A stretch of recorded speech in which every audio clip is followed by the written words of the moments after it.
pela graça do Senhor, nós vamos meditar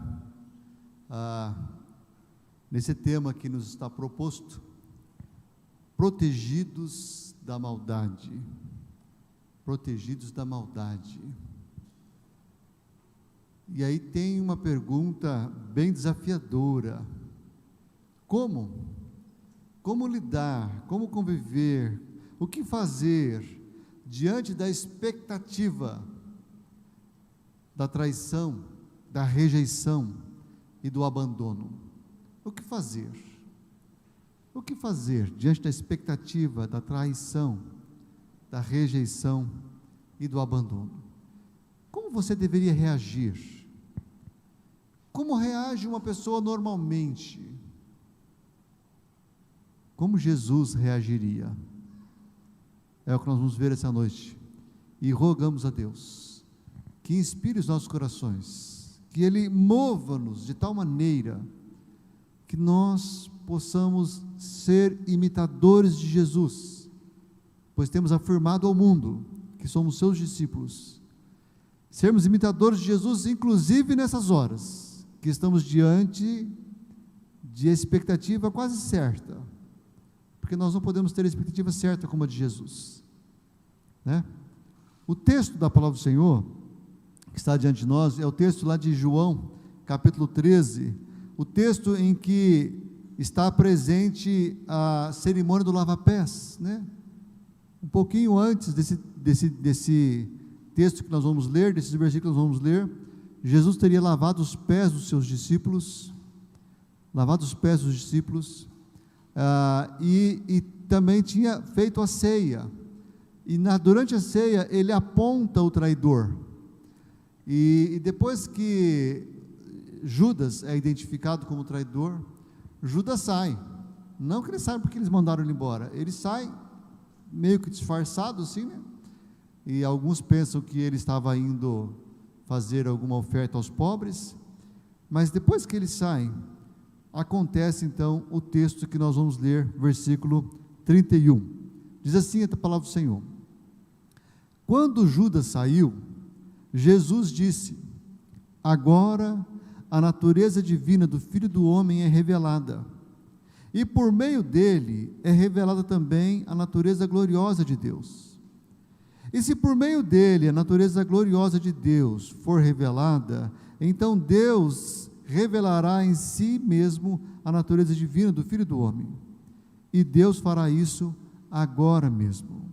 Versículo 33 diz assim: meus filhos, não vou ficar com vocês por muito tempo, vocês vão me procurar, mas eu digo agora o que já disse aos líderes judeus: vocês não podem ir para onde eu vou. Eu lhes dou este novo mandamento: amem uns aos outros, assim como eu os amei. Amem também uns aos outros. Se tiverem amor uns pelos outros, todos saberão que vocês são meus seguidores. Simão Pedro perguntou a Jesus: Senhor, para onde é que o Senhor vai? Jesus respondeu: você não pode ir agora para onde eu vou. Um dia você poderá me seguir. Pedro tornou a perguntar: Senhor, por que não posso segui-lo agora? Eu estou pronto para morrer pelo Senhor. Está mesmo? Perguntou Jesus. Pois eu afirmo a você que isso é verdade. Antes que o galo cante, você dirá 3 vezes que não me conhece. Vamos orar. Pai, só de pensarmos na possibilidade de suspeitarmos que passaremos por traição, por rejeição, por abandono, já nos sentimos mal. Por isso, Senhor Deus, nós depomos aqui diante do Teu altar toda a nossa força, toda a nossa convicção, tudo aquilo, ó Deus, que nós achamos que sabemos que devemos fazer na hora em que estamos prestes a sofrer situações como estas. Nós depomos em Tuas mãos e rogamos-te, ó Deus, ensina-nos pelo Teu Espírito Santo, inspira-nos e faz-nos ser como o Teu Filho Jesus Cristo, para que possamos agir como Ele agia e assim glorificar o Teu nome, Pai. Oramos pedindo agora a graça. Sim, ó Deus, dá-nos graça para estarmos concentrados no que o Senhor vai falar. Não deixe, ó Deus, que nem aqui neste ambiente, nem em casa, o diabo venha roubar nossas mentes e desviar-nos de sermos tocados e transformados pelo Senhor nesta noite. Te pedimos isso, Deus, em nome do Senhor Jesus. Amém e amém. Bem, o que você faria? Porque há muitas pessoas, ou há algumas pessoas, melhor dizendo, algumas pessoas que resolvem não casar por medo de serem traídas. Eu não vou casar não, e se eu casar e eu for traída? Eu não vou suportar isso aí. Outros não fazem amizades, não se aprofundam em amizades, porque não querem sofrer com o abandono, com a rejeição. Outros não têm nem coragem de se apresentar para alguém, por medo de ser rejeitado. Talvez seja a reação mais comum que o ser humano toma diante da traição, diante da rejeição e da possibilidade do abandono, é o recuo, é a fuga, é ficar inibido, é não ousar passar por isso. Mas a pergunta é, e Jesus, o que ele faria? Porque diferentemente de nós, Jesus sabia o que ia acontecer. Jesus sabia que ele seria traído. Jesus sabia que Pedro iria negá-lo.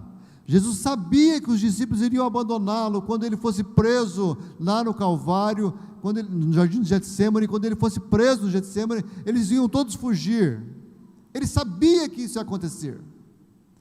Ele não apenas tinha uma suspeita, como às vezes nós temos uma suspeita. Será que a minha mulher, será que essa menina não vai me trair, não? Parece tão fogueteira. Sai logo fora, né? Alguém diz assim, né? E Jesus, o que ele faria? Como ele vive, como ele lida com circunstâncias em que ele sabe o que vai acontecer, e o que vai acontecer não é bom. É traição, é rejeição e é abandono. Quando nós olhamos para o texto e vemos como Jesus lida, porque o texto começa a narrar o que aconteceu logo depois que Judas saiu, Jesus começa a falar, logo depois que Judas sai.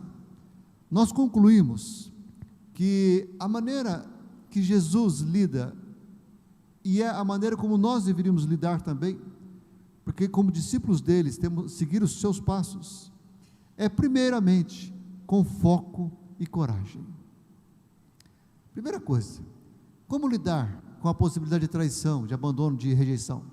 Com foco e coragem.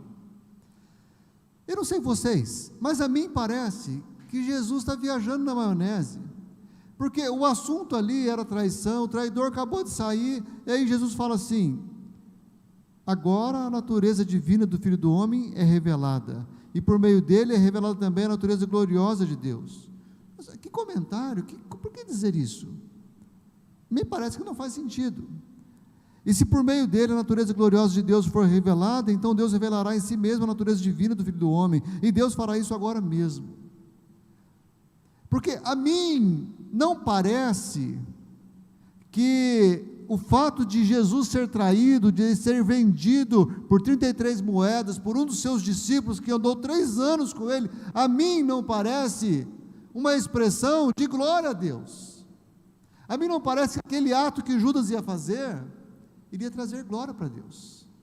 Como é que Jesus fala que a natureza do Filho vai ser revelada, e a sua natureza gloriosa de Deus também? Como é que ele fala isso? Nos parece tão estranho esse comentário de Jesus, e até fora de lugar, porque nós perdemos de vista que o foco principal da nossa vida é glorificar a Deus. Nós perdemos de vista. A sociedade que vivemos quer nos fazer acreditar que o foco principal da nossa vida é sermos felizes, é termos conforto, é termos segurança. O foco principal da nossa vida é alcançarmos nossos sonhos. O foco principal da nossa vida, na melhor das hipóteses, é fazer o bem para o próximo. Mas o foco principal do ser humano, o fim principal para o qual o homem foi criado, é para glorificar a Deus e gozá-lo para sempre. Esse é o foco. Então, o que eu faço, como eu lido com situações de abandono, de traição ou de rejeição? Eu não me importo, desde que Deus seja glorificado. Agora o Senhor vai ser glorificado. Irmãos, eu gostaria que o Senhor fosse glorificado na minha vida e na vida de cada um de vocês, através somente de coisas boas. Mas pode ser que o Senhor tenha o desejo de glorificar o seu nome, glorificá-lo através da sua vida, através de situações difíceis, como Ele fez com Jó,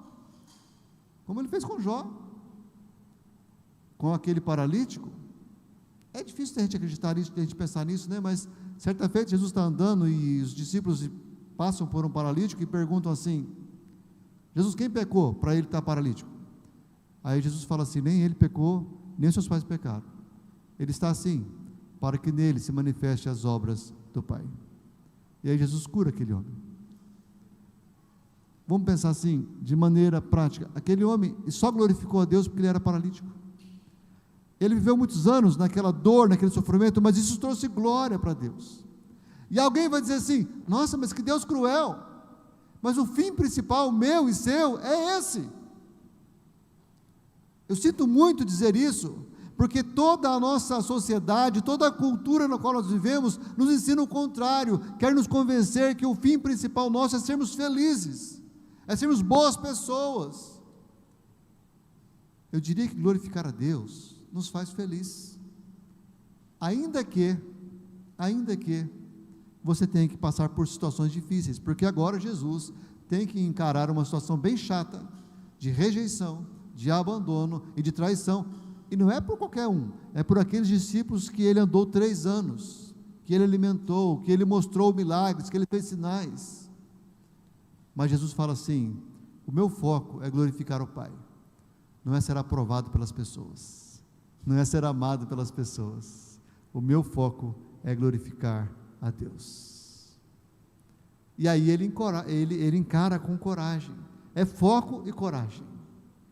O apóstolo Paulo, quando ele estava preso e escreve a carta aos Filipenses, a carta da alegria, ele diz assim: é verdade que alguns deles anunciam Cristo porque são ciumentos e briguentos, mas outros anunciam com boas intenções. Estes que anunciam com boas intenções fazem isso por amor, pois sabem que Deus me deu o trabalho de defender o Evangelho. Os outros, os que anunciam por más intenções e são ciumentos e briguentos, os outros não anunciam Cristo com sinceridade, mas por interesse pessoal. Eles pensam que assim aumentarão os meus sofrimentos enquanto estou na cadeia. O cara já está na cadeia e tem gente lá fora da cadeia anunciando a Cristo para prejudicá-lo, para dizer assim: você está perdendo seguidores, sua igreja vai fechar, ninguém mais vai gostar de você.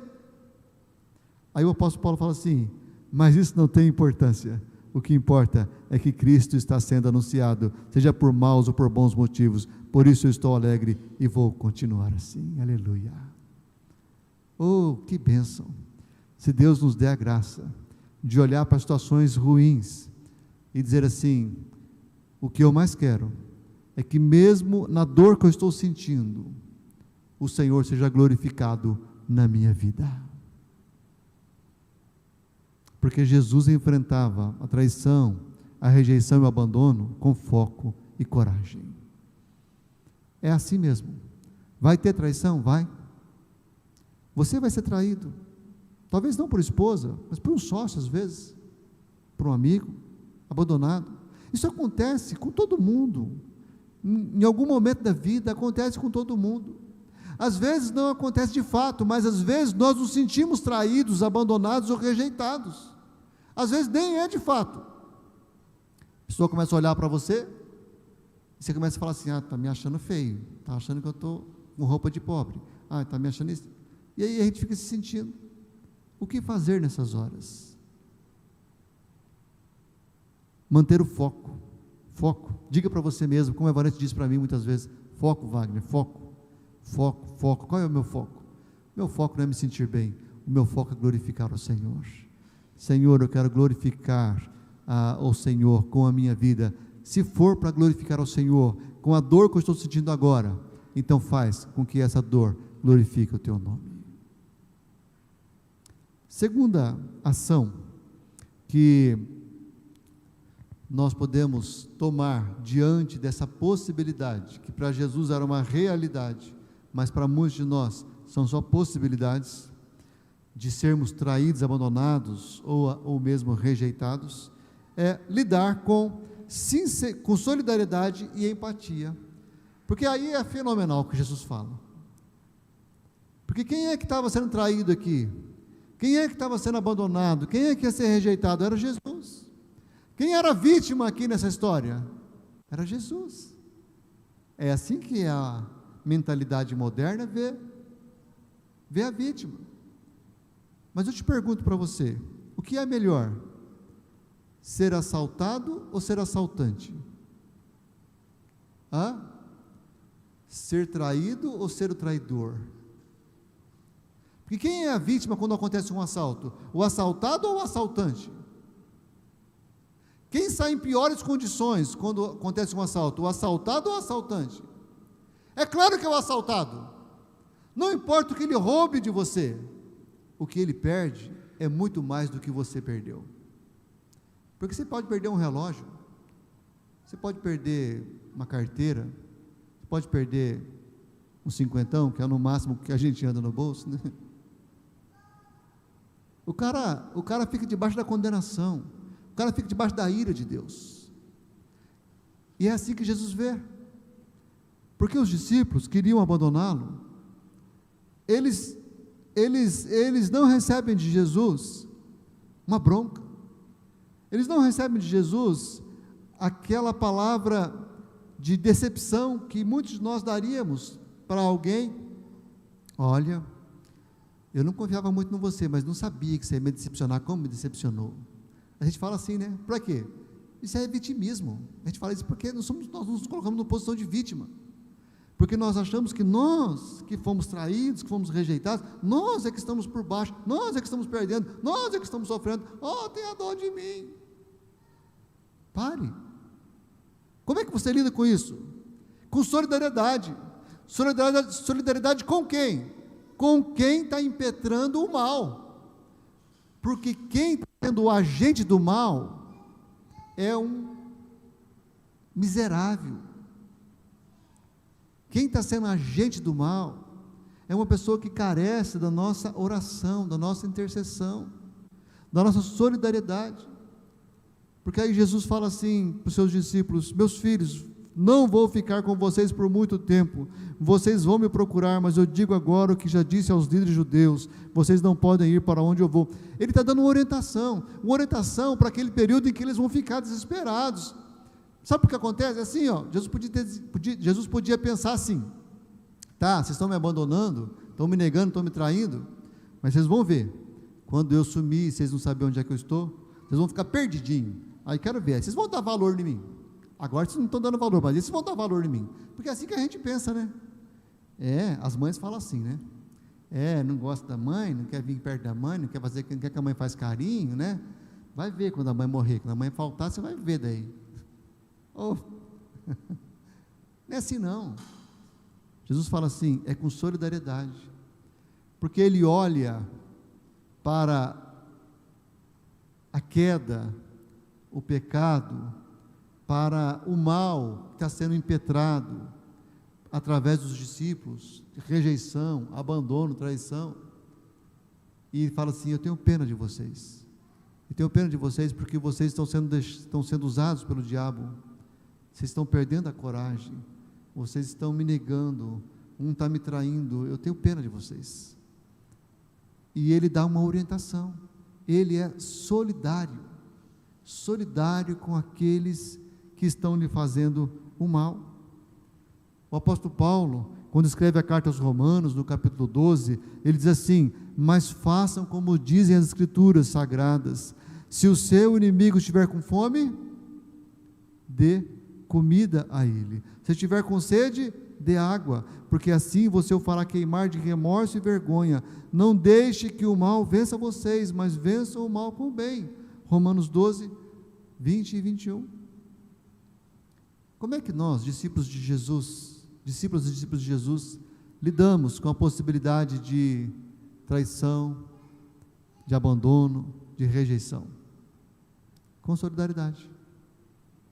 Eu me solidarizo, eu me coloco no lugar do outro, porque essa é o significado dessa outra palavra, empatia, é você se colocar no lugar do outro.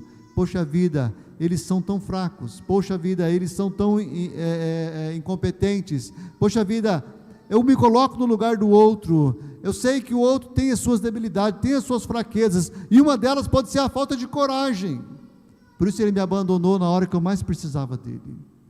A vontade é de vingar, a vontade é de mandar pastar, mas nós, discípulos de Jesus, somos solidários.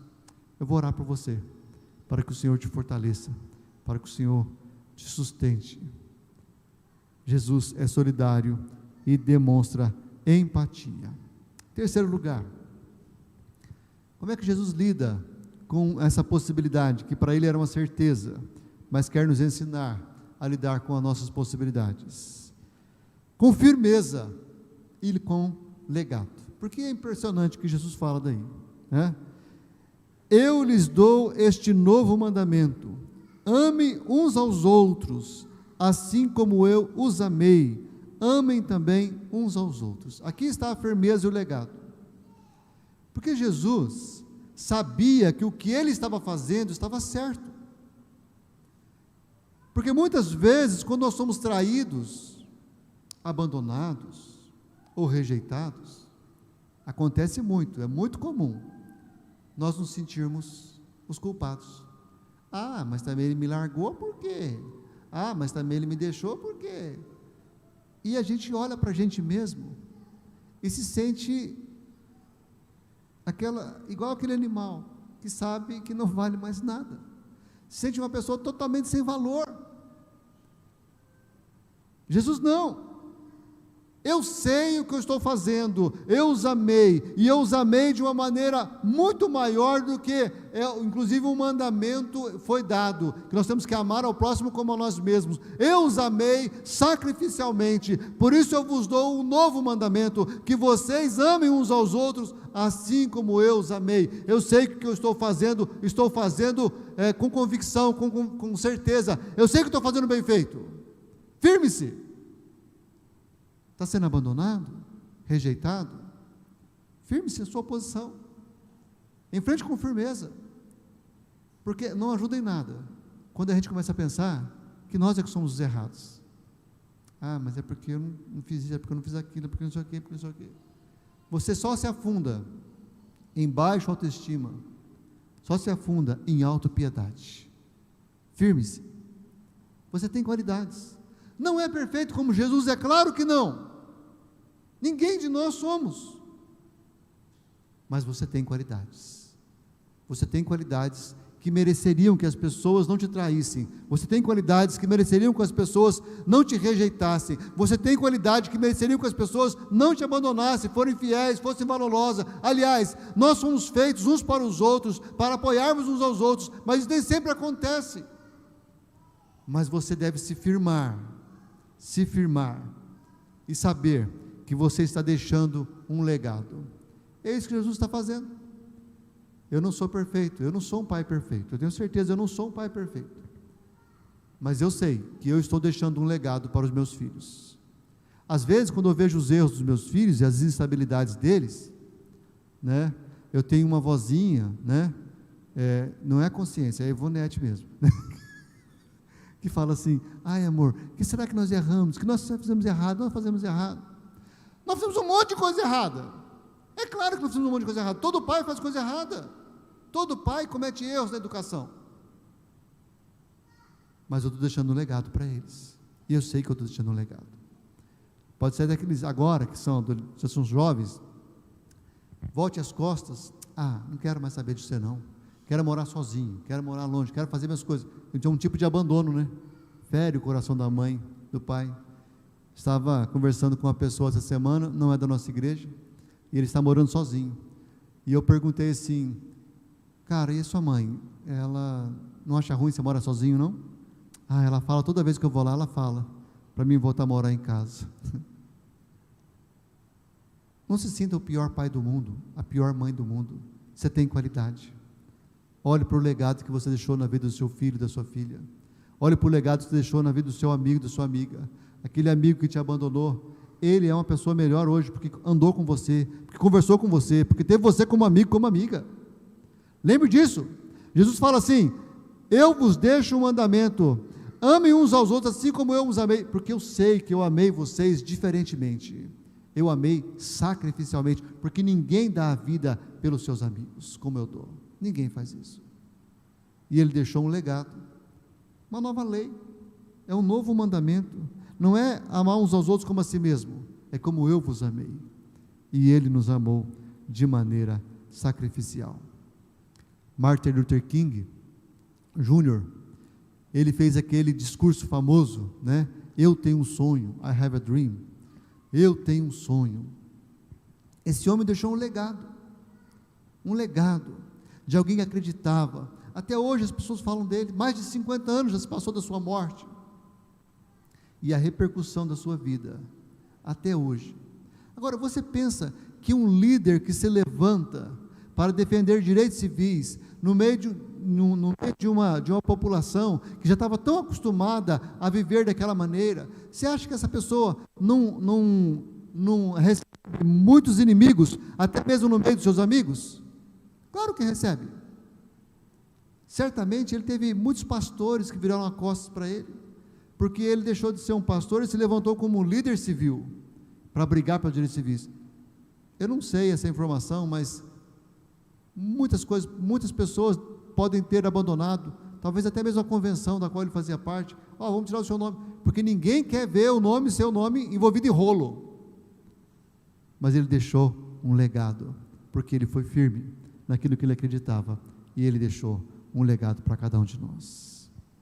Para concluir, eu gostaria de ler esses últimos versículos que nós já lemos. Pedro tornou a perguntar: Senhor, por que eu não posso segui-lo agora? Estou pronto para morrer pelo Senhor.